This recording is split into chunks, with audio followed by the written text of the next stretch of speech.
Pues pasamos a la siguiente presentación. Nanoliposomes targeting myeloid cells to deliver HIV latency reactivators to lymphoid tissues, que presenta Susana Benet. Gracias. No, perdona, ¿eras Susana? Sí, Susana. Sí. Gracias.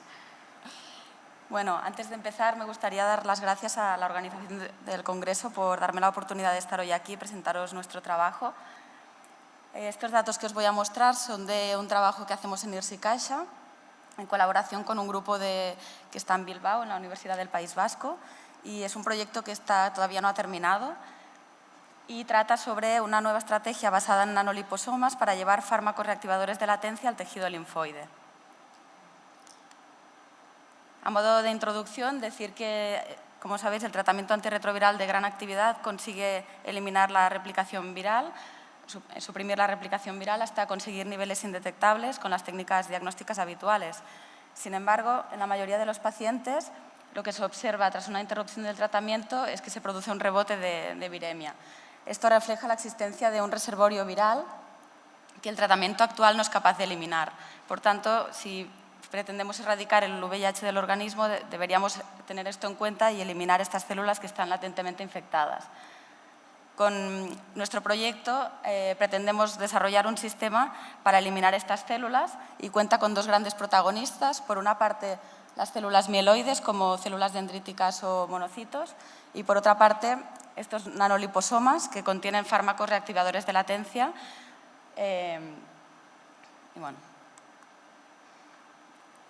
¿Por qué son importantes las células dendríticas en este caso?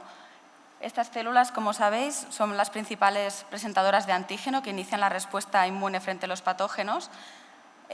A pesar de este papel protector que tienen estas células, en el caso del VIH ocurre algo distinto, y es que estas células son capaces de capturar partículas virales, almacenarlas en su interior y posteriormente transmitirlas a los linfocitos TCD4, favoreciendo así su infección productiva. Este mecanismo se conoce como transinfección. En el año 2012, el grupo con el que he realizado este trabajo identificó que este mecanismo está mediado por Siglec-1, que es un receptor que está presente en la membrana de estas células y que es capaz de llevar de forma eficiente estos procesos tanto de captura de virus como de transinfección. Siglec-1 reconoce la sialin-lactosa que está presente en los gangliósidos de la membrana del virus. Y este receptor, su expresión está regulada en presencia de señales inmunomoduladoras que se encuentran en pacientes con infección por VIH, como son el interferón alfa y el lipopolisacárido. Cuando miramos muestras de tejido histológico de pacientes con infección por VIH en tratamiento antirretroviral, somos capaces de detectar células mieloides que son Siglec-1 positivas, y lo curioso es que estas células se encuentran en lugares enriquecidos con linfocitos TCD4. El objetivo de este trabajo es ver si somos capaces de mimetizar la ruta que sigue el VIH a través de las células, la ruta esta de transinfección, a través de las células dendríticas en el organismo para llevar fármacos reactivadores de latencia al tejido linfoide.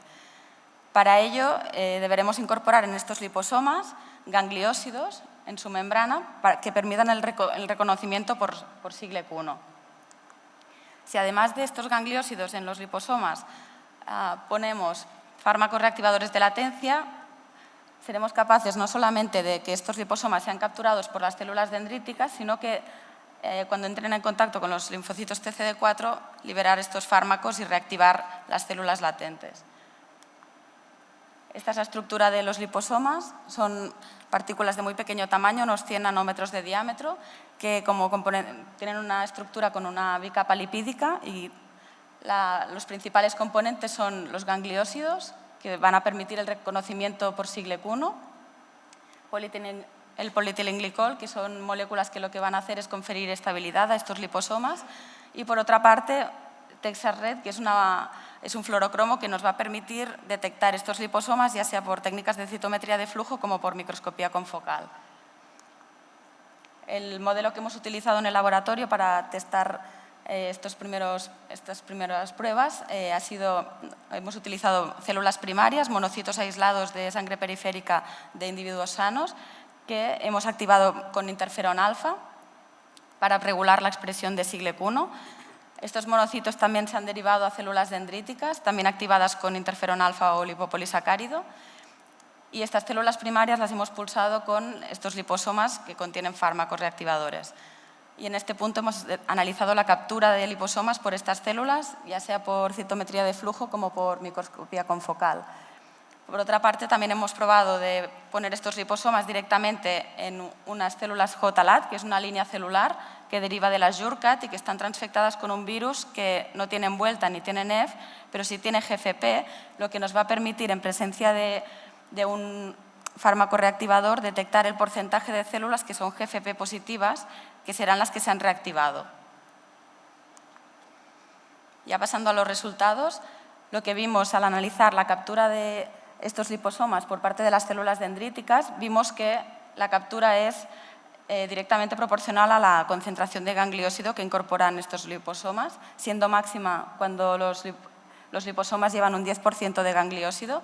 En este punto podríamos decir que la captura es igual de eficiente que las partículas virales fluorescentes. Y estos datos también los hemos corroborado no solo con dendríticas, sino con monocitos, lo cual hace que el sistema sea más interesante porque con los monocitos podremos llegar más allá del tejido linfoide, ya que son células capaces de cruzar la barrera hematoencefálica. Cuando miramos imágenes de microscopía confocal podemos ver cómo estos liposomas, cuando tienen gangliósido, colocalizan, se acumulan en un mismo compartimento donde lo hace el VIH en las células dendríticas. Cuando miramos, hemos visto que este proceso es específico de Siglec-1, ya que al utilizar sialilactosa o anticuerpos monoclonales que bloquean este receptor, se bloquea la captura de estos liposomas.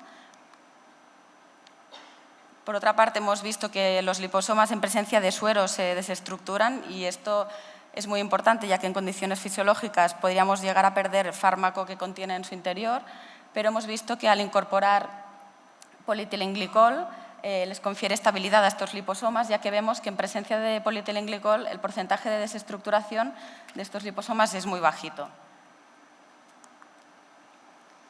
Para seleccionar cuál era el compuesto que podíamos incorporar en estos liposomas, testamos múltiples compuestos y al final nos quedamos con romidepsina, que vimos que era el que ofrecía en este modelo de las JLAT mayor porcentaje de reactivación. Y además vimos que en combinación romidepsina con briostatina se producía un efecto sinérgico sin añadir mucha más toxicidad de la que ya por sí solo, que es bastante elevada, produce romidepsina. Llegados a este punto, decidimos incorporar esta combinación de fármacos reactivadores en nuestros liposomas. Y lo que vimos cuando probábamos de mirar la captura de estos liposomas, ya cargados con fármaco, vimos que eran igualmente capaces de ser capturados por las células mieloides con la misma eficiencia, digamos, que cuando los liposomas no tienen fármacos. Y que este proceso también depende tanto del gangliósido como de Siglec-1. Y la última prueba que hemos hecho hasta el momento ha sido estos liposomas, ponerlos directamente con las células JLAT para ver si se producía reactivación y vemos que sí, que se produce y que es directamente dependiente de la concentración. Perdón.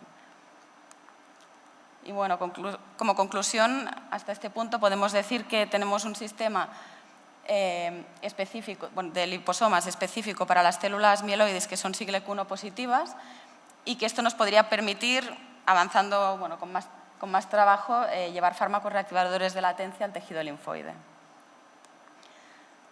Ya solo para acabar, decir que el siguiente paso sería incorporar células dendríticas en este sistema para ver si... sabemos que estos liposomas son capaces de ser capturados por estas células y sabemos, por otra parte, que estos liposomas en presencia de las células JLAT se produce reactivación. El siguiente paso es ver si con dendríticas somos capaces de reproducir este sistema de la transinfección.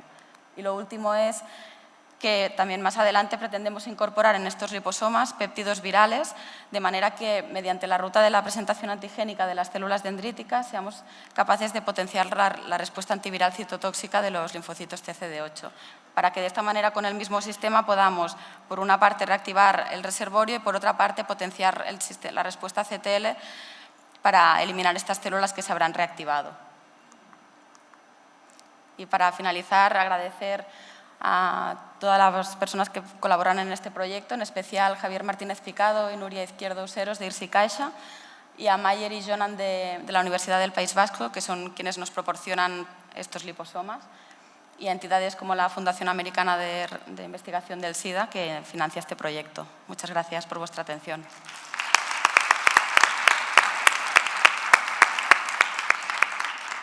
Muchas gracias, Susana. ¿Hay alguna pregunta en la sala? Bueno, esto es un camino que se está empezando, ¿no? Y todavía queda un largo recorrido, pero si se avanzara en esta investigación, ¿cuál sería la vía de administración de estos nanoliposomas? Sí, como dices, queda mucho trabajo por delante, es solo el comienzo y ya llevamos tiempo en esto, pero es un trabajo muy largo. Pero si todo esto nos permitiera avanzar y consiguiéramos realmente encapsular estos fármacos, la vía de administración sería, me imagino, endovenosa.